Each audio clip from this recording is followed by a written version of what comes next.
Pelaksanaan demokrasi di Indonesia pada periode tahun 1945 sampai 1949, pada masa pemerintahan revolusi kemerdekaan ini, pelaksanaan demokrasi baru terbatas pada berfungsinya pers yang mendukung revolusi kemerdekaan.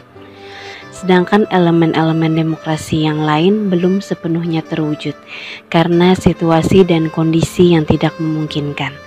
Hal ini dikarenakan pemerintahan harus memusatkan seluruh energinya bersama-sama rakyat untuk mempertahankan kemerdekaan dan menjaga kedaulatan negara agar negara kesatuan tetap hidup.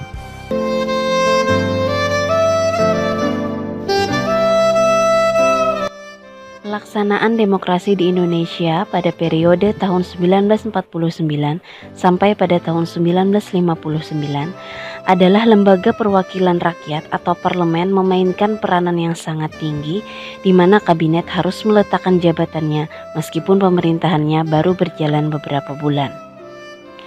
Pada periode ini, hampir 40 partai politik terbentuk dengan tingkat otonomi yang sangat tinggi dalam proses rekrutmen. Pemilihan umum hanya dilaksanakan satu kali, yaitu pada tahun 1955 dengan prinsip demokrasi, yang mana setiap pemilih dapat menggunakan hak pilihnya dengan bebas tanpa ada tekanan atau rasa takut. Hak untuk berserikat dan berkumpul juga terwujud dengan jelas dengan terbentuknya sejumlah partai politik dan organisasi peserta pemilihan umum. Dan pada periode ini, kebebasan pers juga dirasakan dengan baik.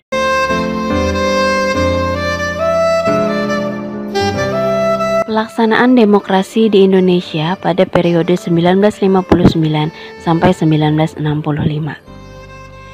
Presiden menyatakan pembubaran Dewan Konstituante dan kembali kepada Undang-Undang Dasar 1945, di mana Presiden Soekarno menerbitkan suatu dekrit pada tanggal 5 Juli 1959 yang dikenal dengan Dekrit Presiden 5 Juli 1959.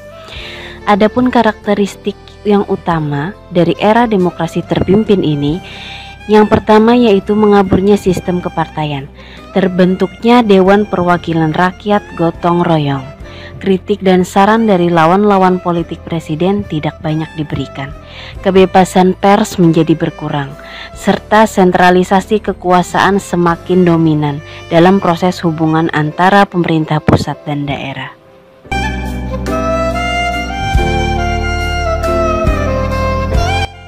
Pelaksanaan demokrasi di Indonesia pada periode 1965 sampai 1998. Periode ini dikenal sebagai Orde Baru dengan konsep demokrasi Pancasila. Demokrasi Pancasila masih jauh dari harapan. Demokrasi Pancasila sama dengan kediktatoran. Rotasi kekuasaan eksekutif boleh dikatakan sangat kecil terjadi. Rekrutmen politik bersifat tertutup. Pemilihan umum tidak melahirkan persaingan yang sehat, dan kebebasan berpendapat menjadi barang langka dan mewah di era periode tersebut.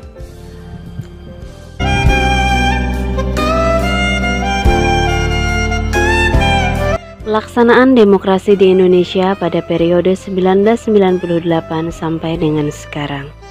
Periode ini ditandai dengan adanya reformasi, yaitu lengsernya Presiden Soeharto yang tidak punya pilihan lain kecuali mundur dari jabatannya, dan digantikan oleh wakilnya yaitu Bapak B.J. Habibie, di mana pada periode ini ruang kebebasan pers semakin terbuka, dan kemudian diberlakukannya sistem multipartai dalam pemilu tahun 1999.